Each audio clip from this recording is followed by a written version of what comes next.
Hello everyone, मैं Sonia Sangwan. Welcome to biology science podium. हम लोग पढ़ रहे हैं क्लास 10 का chapter 8 how do organisms reproduce, जिसमें हम एसेक्सुअल रिप्रोडक्शन की दो टाइप्स ऑलरेडी कवर कर चुके हैं इन द लास्ट लेक्चर। कौन कौन सी? फिशन के बारे में हम देख चुके हैं, बडिंग के बारे में हम पढ़ चुके हैं। अब हम शुरू करते हैं next type which is fragmentation. Fragmentation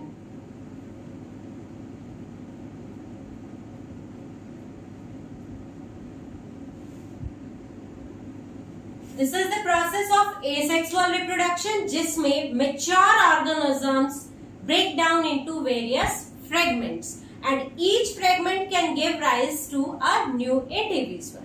तो इसमें क्या होता है? mature organism breaks down into various or many fragments.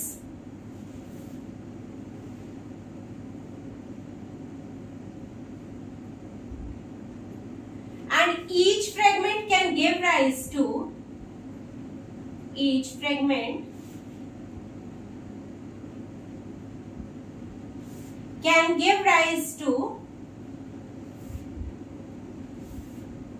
new individual.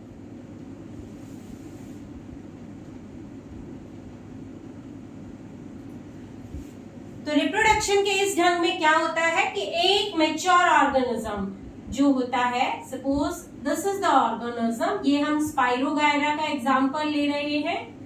Spirogyra के अंदर जो फिलामेंट होता है, स्पाइरोगायरा, दिस फिलामेंट और this organism spirogyra, it breaks into various fragments. Body जो होती है अलग अलग फ्रेगमेंट्स में ब्रेक हो जाती है और हर एक fragment, each fragment can give rise to a new spirogyra. Means each fragment will give rise to new spirogyra. This type of reproduction is called fragmentation, जहां हर फ्रेगमेंट, मेच्योर ऑर्गेनिज्म का हर फ्रेगमेंट जो होता है एक नया ऑर्गेनिज्म बना देता है एंड मेच्योर होते ही जो पेरेंट बॉडी है वो डिवाइड हो जाती है, टूट जाती है डिफरेंट वेरियस फ्रेगमेंट्स के अंदर। Each small fragment can give rise to a complete new organism और न्यू फिलामेंट ऑफ स्पाइरोगायरा। तो these are new spirogyra. Fragments of Spirogyra.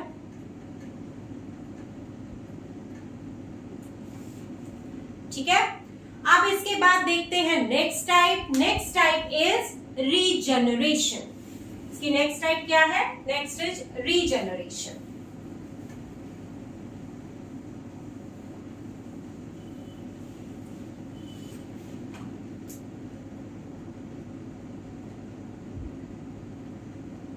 Regeneration में क्या देखने को मिलता है? रीजनरेशन के अंदर damage part of the body of an individual can regenerate. कोई भी डैमेज पार्ट है, फॉर एग्जांपल हम लिजर्ड का एग्जांपल लेते हैं। छिपकली के पीछे आप बहुत ज्यादा पड़ोगे तो वो क्या करती है? अपनी टेल को ब्रेक ऑफ कर देती है। टेल टूटने के बाद क्या होता है? आफ्टर सम टाइम उसकी टेल जो होती है वापस रीजनरेट हो जाती है। तो the process is called regeneration. लेकिन रीजनरेशन की जो कैपेसिटी होती है वो दो तरीके की होती है। एक जगह कंप्लीट रीजनरेशन देखने को मिलता है, कुछ ऑर्गेनिजम्स में इनकम्प्लीट रीजनरेशन देखने को मिलता है। जैसे मैंने अभी आपको लिजर्ड का केस बताया, छिपकली के केस में अब द बॉडी, पूरी जो छिपकली की बॉडी होती है वो टेल को ओरिजिनेट कर सकती है, रीजनरेट कर सकती है, but cutted part of the tail can not regenerate the complete lizard. टूटी हुई पूंछ पूरी छिपकली नहीं बना सकती है। लेकिन कुछ ऑर्गेनिजम्स होते हैं जिनके अंदर बॉडी के जितने भी पार्ट्स हो जाए, each part can give rise to a new individual. ऐसा केस प्लेनेरिया के अंदर देखने को मिलता है। अभी हम उसकी डिटेल देखते हैं। तो रीजनरेशन क्या होता है? In this process of reproduction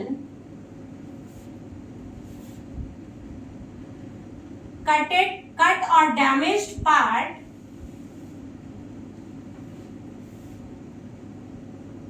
of an individual can regenerate. Regeneration दो तरीके का देखने को मिलता है, कंप्लीट रीजनरेशन, कंप्लीट रीजनरेशन के अंदर every part can give rise to a new individual. For example इसका देखते हैं प्लेनेरिया. प्लेनेरिया के अंदर क्या देखने को मिलता है? This is the planaria. When it breaks into different parts,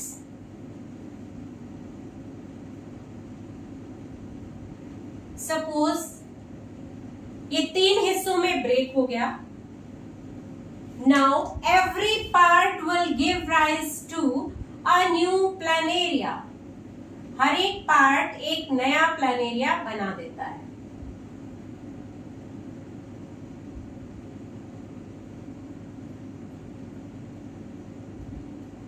ठीक है, तो this type of regeneration is called complete regeneration. Incomplete regeneration क्या होता है?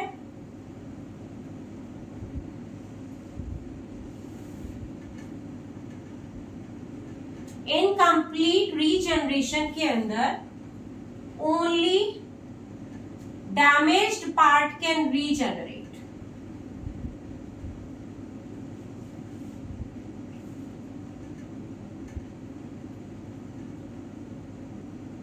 For example lizard. लिजार्ड के अंदर जैसे हमने अभी बताया, the cutted tail part can be regenerated, but tail से पूरे लिजार्ड नहीं बनती है. For example lizard, in lizard only damaged tail can regenerate, but tail cannot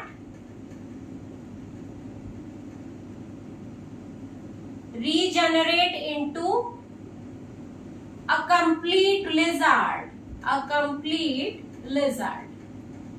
So this type of regeneration is called incomplete regeneration. तो lizard में regeneration होता है, planaria में, बट हम यहाँ पर रिप्रोडक्शन की अगर हम बात कर रहे हैं तो डैमेज्ड पार्ट जो होता है can give rise to a new individual, can regenerate and और develop into new individual.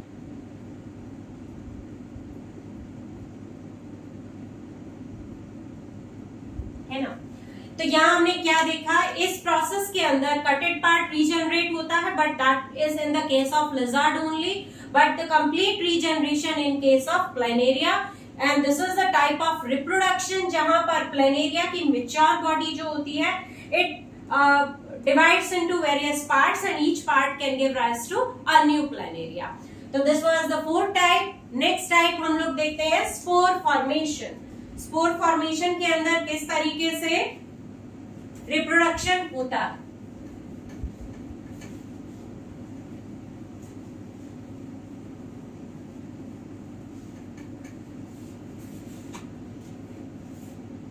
Next is spore formation.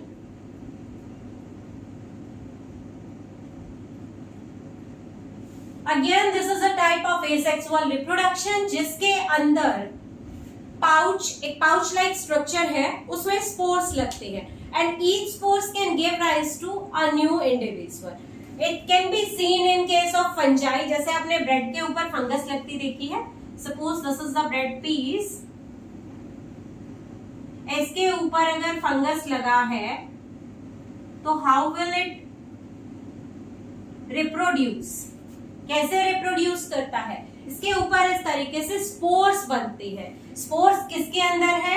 Spores are present in a pouch like structure and this pouch is called, these are spores and this pouch is called sporangium.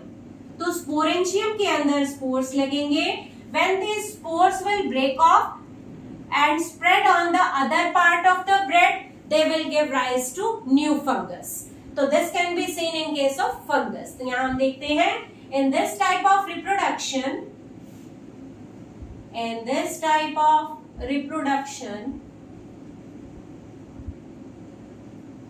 spores originate या spores are formed in a sac-like structure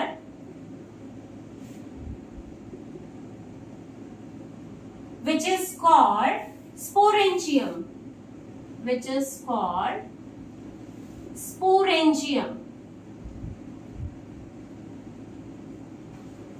When it matures, या after maturation,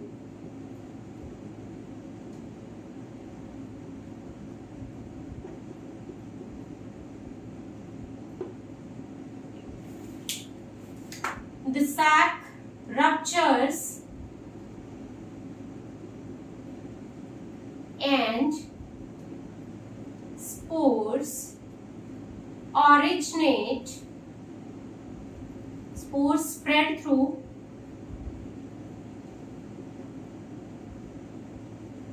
air, water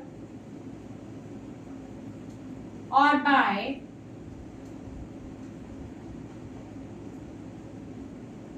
other methods.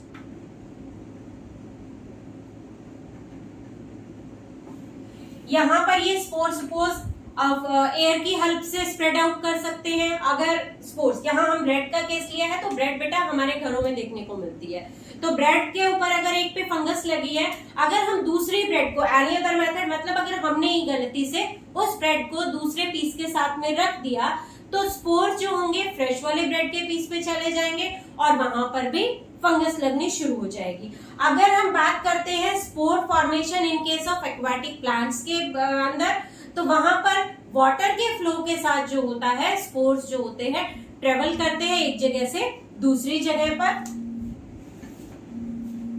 And originate into new organisms and forms और originate into new organisms, new individual. ठीक है, तो this was the process of spore formation, जिसमें हमने क्या देखा, spores जो होते हैं they produce on in a sac like structure. After maturation, sac ruptures or burst out and the spores spread through by the air, by water or by any other methods, and they will form a new individual. This can be seen in case of fungus. Example, fungus. Sponges के अंदर भी ऐसा ही होता है। जो हमने water का case लिया, वाटर के अंदर स्पॉन्जेस मिलती हैं। Sponges are also unicellular organisms, aquatic होती हैं, तो उनके केस में भी स्पोर फॉर्मेशन देखने को मिलती है। तो this was all about the asexual reproduction की टाइप। इसके बाद वेजिटेटिव रिप्रोडक्शन रहता है या वेजिटेटिव प्रोपेगेशन, वो अभी हम कंप्लीट करते हैं। Next is vegetative propagation.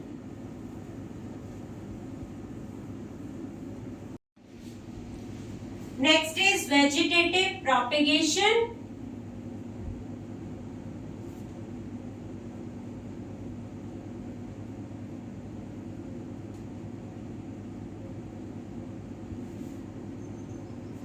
Some plants are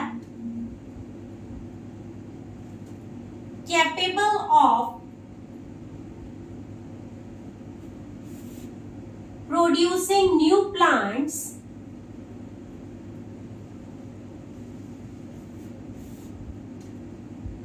by leaves, stem or root.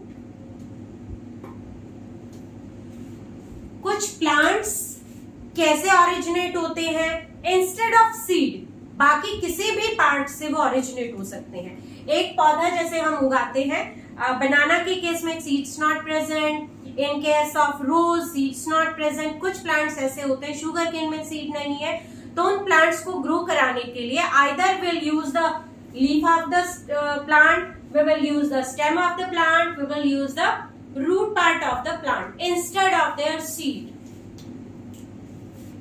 Instead of seed. तो किस केस में हेल्पफुल है ये? जिन प्लांट्स के सीड्स नहीं होते हैं उस केस के अंदर वेजिटेटिव प्रोपेगेशन का इस्तेमाल किया जाता है।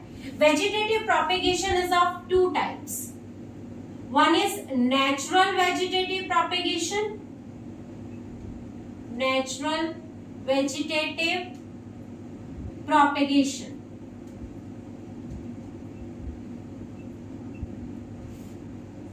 इसमें देखते हैं किस तरीके से प्लांट्स के जो नेचुरल पार्ट्स है, means if we take the example of leaf,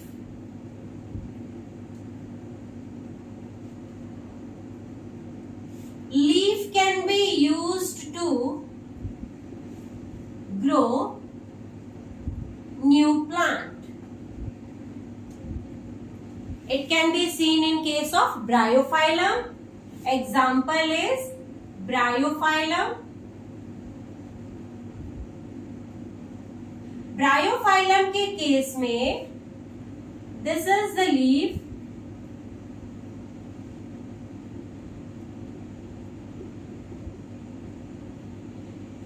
हम एक लीफ लेते हैं, उस लीफ को गमले के अंदर मिट्टी के अंदर थोड़ा सा आपने दबा दिया, you'll pour the water, पानी डाला उसके अंदर, after some time you will see यहाँ पर इस तरीके से बर्ड्स ओरिजिनेट होनी शुरू हो जाती हैं। ठीक है, तो these birds will originate to a new plant or will give rise to new plant। यहाँ से इन बर्ड्स के थ्रू इस तरीके से शूट सिस्टम डेवलप होगा and downward they will produce roots. नीचे की तरफ रूट डेवलप होनी शुरू हो जाएंगी, ऊपर की तरफ शूट डेवलप होना शुरू हो जाएगा। Next we take the example of sugar cane और we can say stem. Sugar cane is the example of stem. Stem का इस्तेमाल हम वेजिटेटिव प्रोपेगेशन में कैसे करते हैं? We take the cut part of, we take the cutted part और piece भी आप लिख सकते हो, पीस ऑफ शुगर केन और the stem of stem and saw it, it will produce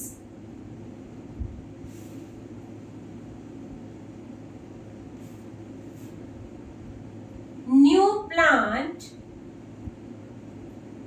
after growing।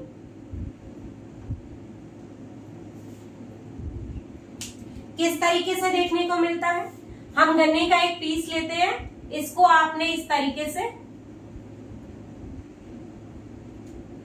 मिट्टी के अंदर दबा दिया, ठीक है। कुछ टाइम के बाद क्या होता है, नोड से शूट डेवलप होंगी एंड नीचे की तरफ नोड से रूट्स डेवलप होनी शुरू हो जाएंगे। तो this can be seen in case of stem of the sugar cane. Example क्या है इसका? शुगर केन।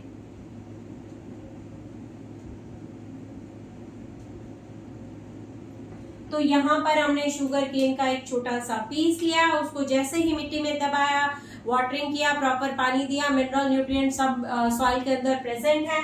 आफ्टर सम टाइम जो उसके नोड्स होते हैं, नोड्स क्या होते हैं? जब हम किसी भी प्लांट को लेते हैं तो स्टेम के ऊपर इस तरीके से दीज आर नोड्स, ये नोड्स होते हैं एंड नोड्स के बीच का डिस्टेंस जो होता है node, again this is node, the distance between two nodes is called internode. तो जो शूट और रूट डेवलप होती है वो नोड से डेवलप होती है। थर्ड केस हम लोग ले सकते हैं leaf, stem and root. Now root, यहाँ हम किसी भी प्लांट की रूट का इस्तेमाल करते हैं, उससे एक नया पौधा ग्रो करते हैं. We grow the root of the plant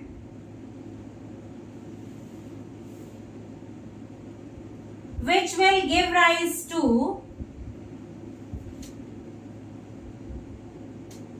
new plant. इसका एग्जाम्पल आप ले सकते हैं sweet potato. It can be seen in case of sweet potato. तो these are various natural methods जिनसे हम सीड के अलावा स्टेम का इस्तेमाल कर सकते हैं, लीफ का इस्तेमाल कर सकते हैं, रूट का इस्तेमाल करते हैं. Any other part of the plant is used for growing a new plant. उसको बोलते हैं vegetative propagation. And all these things are naturally available. हम लोग वेजिटेटिव प्रोपेगेशन आर्टिफिशियल मेथड से भी कर सकते हैं. Let's see the artificial method used for vegetative propagation.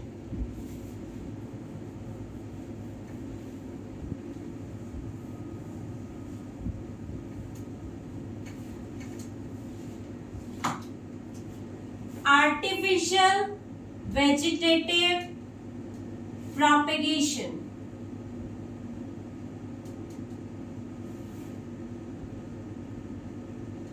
यहां भी हम सीड के अलावा बाकी किसी भी पार्ट का इस्तेमाल करके एक नया पौधा ग्रो करते हैं. It could be of 3 types. One is cutting, second type is grafting, and then we will see layering.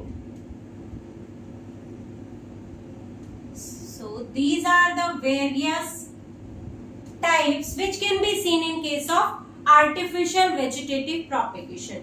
Cutting में similarly जैसे natural method are present, leaf, stem and root का हम लोग इस्तेमाल करते हैं. उनके parts को cut करके we will grow it into a new plant. तो कटिंग के अंदर अगर हम लोग रूट का इस्तेमाल करते हैं तो रूट का भी हमने एग्जांपल क्या लिया था, स्वीट पोटैटो.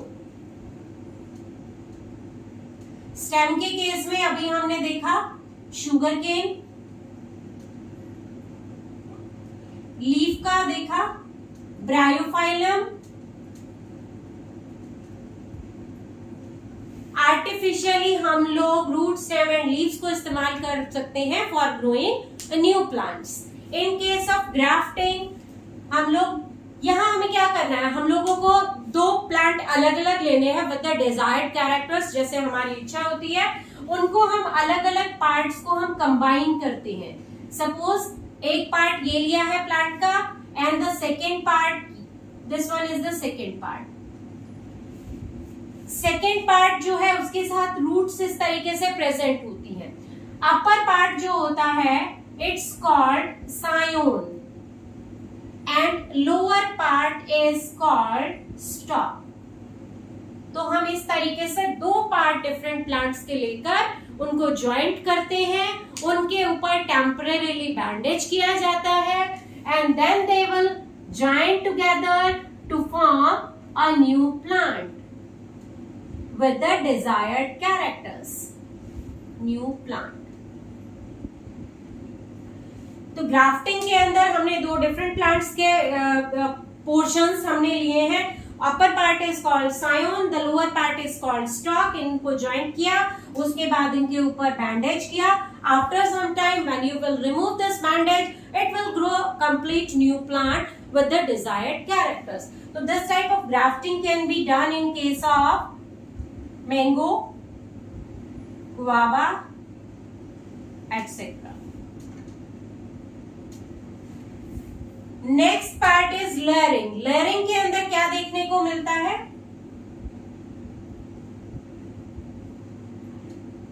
Layering में हम लोग प्लांट की जो लोअर ब्रांच होती है, suppose this is a plant, the lower branch of the plant is bent. इसको बेंट किया जाता है और मिट्टी से इसको कवर कर देते हैं. इसको थोड़ा सा आगे ड्रॉ करते हैं.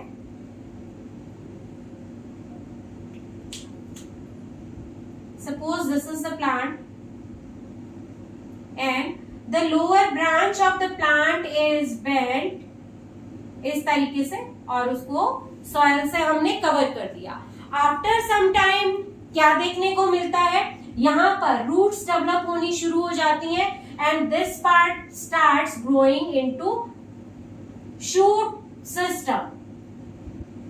ऊपर की तरफ शूट सिस्टम डेवलप करना शुरू करता है और न्यू स्टेम या न्यू शूट डेवलप करता है और नीचे की तरफ इसके अंदर रूट्स डेवलप होनी शुरू हो जाती हैं. बट जब तक रूट्स डेवलप नहीं होती this plant body is attached with the parent body, इसके साथ अटैचमेंट रखता है. उसके बाद क्या करते हैं, इसको पेरेंट बॉडी से सेपरेट कर दिया जाता है so that it can grow as a new individual plant. This can be seen in case of strawberry. Very common example is strawberry. So these were the artificial vegetative propagation method जिसमें हमने देखा cutting, जहां हम plant के different कटेड parts का इस्तेमाल करके हम एक नया प्लांट ग्रो करते हैं. इन केस ऑफ ग्राफ्टिंग दो अलग अलग प्लांट्स के कैरेक्टर्स को इकट्ठा हम ज्वाइन कर सकते हैं by taking the different parts.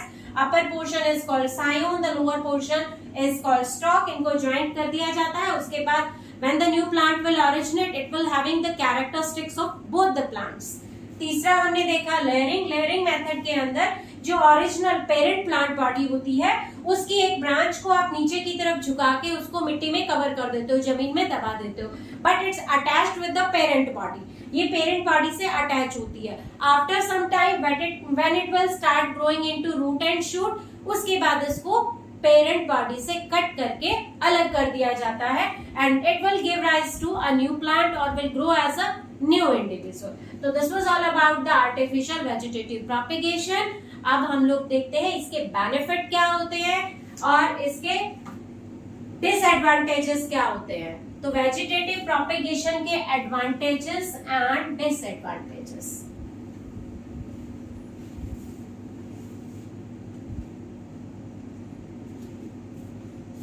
Advantages of vegetative propagation.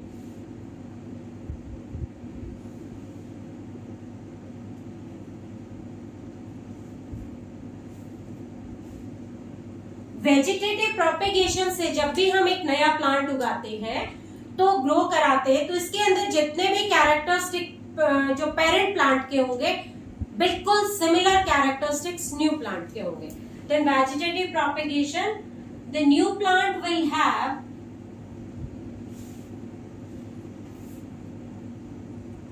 exact similar characteristics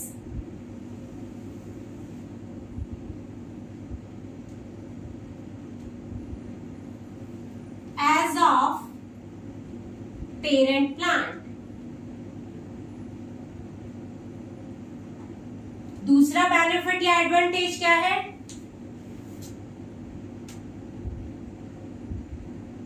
second advantage is this is a fast or quick method of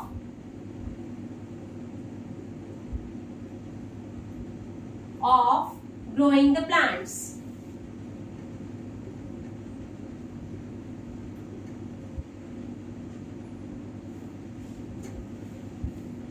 तो यहाँ हमने क्या देखा, एडवांटेजेस क्या है वेजिटेटिव प्रोपेगेशन के. न्यू प्लांट्स जो भी होगा उसके अंदर एग्जैक्ट सिमिलर कॉपीज आपको देखने को मिलती हैं. दूसरा, this is the fast and quick method of growing the plants. Third, इसका बेनिफिट क्या है, सीडलेस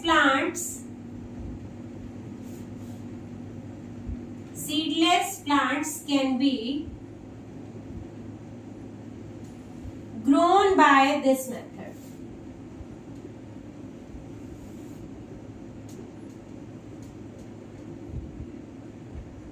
For example, जिन प्लांट्स के बीज नहीं होते उन प्लांट्स को कैसे ग्रो करा सकते हैं.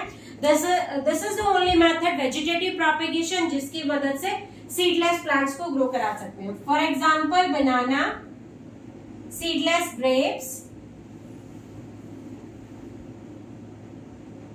एक्सेट्रा। अब एडवांटेज है तो इसका कुछ ना कुछ डिसएडवांटेज भी होगा। Yes right, disadvantage. सबसे बड़ा डिसएडवांटेज क्या है? हमें कोई वेरिएशंस देखने को नहीं मिलती। अभी हमने देखा कि new plant will have the exact similar characteristics. अगर सिमिलर कैरेक्टरिस्टिक्स होंगी तो जितने भी नए प्लांट्स ग्रो करेंगे उनके वो एज इट इज रहेंगे, they will be having the similar characteristics as of the parent body, लेकिन नया कुछ देखने को नहीं मिलेगा। तो सबसे मेन डिसएडवांटेज क्या है? No variations as new plants will have same characteristics। सिर्फ प्लांट्स में ही नहीं, ये हम एनिमल्स में भी ले सकते हैं। जो भी नई अगर सिर्फ एसेक्सुअल रिप्रोडक्शन रहता है तो जितनी भी नई स्पीशीज आएंगी they will have the exact similar copy. There is no variation, no evolution, have the same characteristics as of parent body या parent body, parent plant और parent organism। सेकेंड डिसएडवांटेज, अगर सिमिलर टाइप की चीज grow करती है, if it's in case of organism, अगर एक ही तरीके के ऑर्गेनिज्म ग्रो किए जा रहे हैं तो वो पर्टिकुलर एक एरिया के अंदर ही अपनी ग्रोथ कर रहे हैं, फिर वहां उनके लिए फूड के लिए कंपटीशन होता है, फूड रिसोर्सेस के लिए उनमें आपस में लड़ाई झगड़ा होना शुरू होता है। और आफ्टर सम टाइम क्या देखने को मिलेगा? जिनको फूड अवेलेबल हो गया वो सर्वाइव कर जाएंगे, बाकी जिनको नहीं मिलेगा दे विल स्टार्ट डिजेनरेटिंग, वो खत्म होने शुरू हो जाएंगे। Similarly in case of plants, जिस एरिया पर, जिस जमीन पर एक ही तरीके के प्लांट लगातार ग्रो कर रहे हैं तो वहां पर क्या होगा? पर्टिकुलर एरिया के अंदर न्यूट्रिशन भी खत्म हो जाता है। तो इस तरीके का डिसएडवांटेज देखने को मिलता है। As similar type of individual, as similar type of new individual or organisms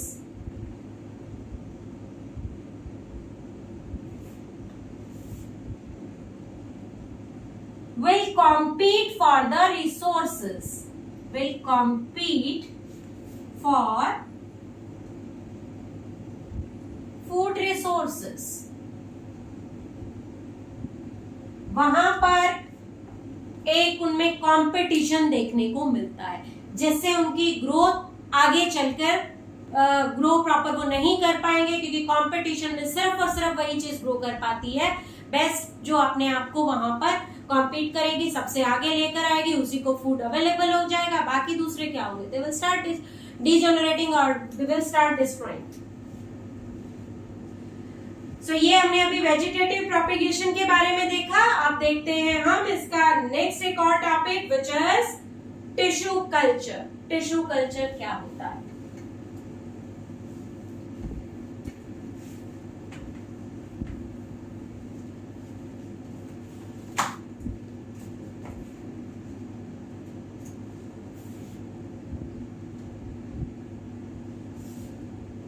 tissue culture के अंदर हम लोग एक प्लांट का ग्रोइंग टिप से कुछ सेल्स और टिश्यूज लेते हैं। ग्रोइंग टिप से क्यों? क्योंकि ग्रोइंग टिप के अंदर कॉन्टिन्यूअसली डिवाइडिंग सेल्स होते हैं। तो हमें प्लांट के बारे में देखो, see this is the shoot system. Above the ground क्या देखने को मिलता है प्लांट में? Shoot system. Below the ground root system देखने को मिलता है, primary root, these are secondary roots, फिर इनकी आगे फर्दर ब्रांचेस होती हैं, these are called tertiary roots. इस तरीके से हमें रूट्स देखने को मिलती हैं। ऊपर की तरफ प्लांट बॉडी में शूट के ऊपर यहां पर suppose these are the leaves.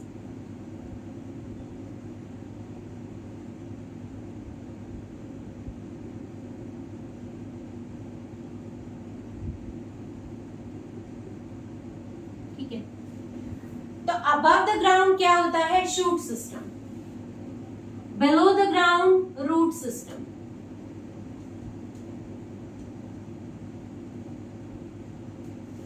Plant अगर ऊपर की तरफ ग्रो कर रहा है तो टिप ऑफ द शूट के ऊपर ऐसे सेल हैं जो कॉन्टिन्यूअसली डिवाइड कर रहे हैं। Similarly on the tip of the root इस तरीके के सेल हैं जो कॉन्टिन्यूअसली डिवाइड कर रहे हैं।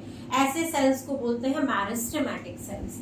अगर इस रूट को हम बड़ा करके देखें तो रूट इस तरीके की नजर आती है। This is the root tip. Root tip, root tip के ऊपर एक कैप लाइक स्ट्रक्चर होती है। This is called root cap. Root cap की इमीडिएटली पास वाला जो रीजन होता है, this region is called meristematic zone और मैरिस्टेमेटिक रीजन। मैरिस्टेमेटिक जोन के अंदर जो सेल्स होते हैं they will continuously divide and divide, लगातार डिवाइड करते हैं। इसी तरीके से शूट सिस्टम के टिप के ऊपर जो सेल्स होते हैं वो भी कॉन्टिन्यूअसली डिवाइड करते हैं। तो टिश्यू कल्चर के अंदर हम रूट या फिर शूट टिप से कुछ सेल्स को लेते हैं, उनको आर्टिफिशियल एनवायरनमेंट के अंदर ग्रो कराते हैं। तो इसके अंदर क्या देखने को मिलता है? टिश्यू कल्चर के अंदर cells from the growing tip of the plant is taken and grown in artificial environment.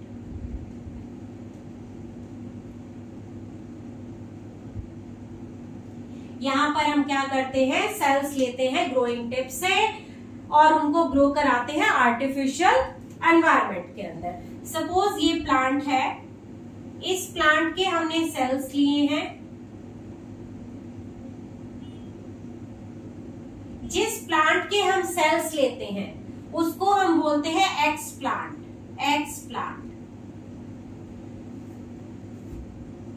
अब इन सेल्स को आर्टिफिशियल एनवायरनमेंट में ग्रो कराया जाता है। ये सेल्स मैंने लिए, सेल और टिश्यू। इसको ग्रो कराने के लिए जो मीडियम का इस्तेमाल किया जाता है it's agar solution. Agar gel भी बोल देते हैं, agar solution.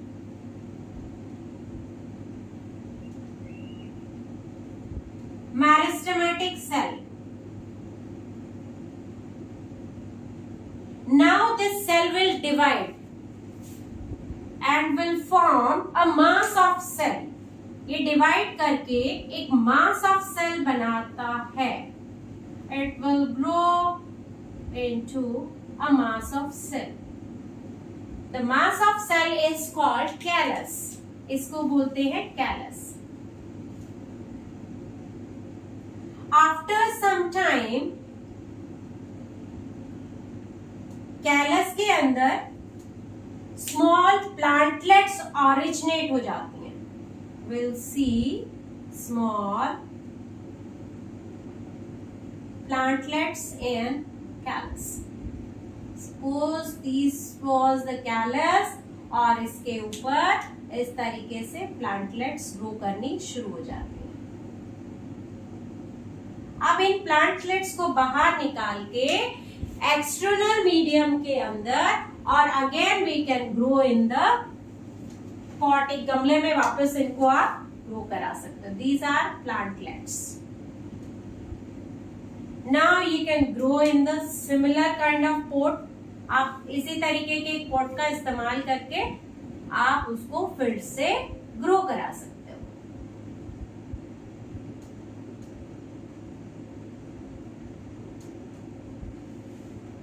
This is new plant. ये जो प्लांट ग्रो करेगा ये न्यू प्लांट है। And the process is called tissue culture.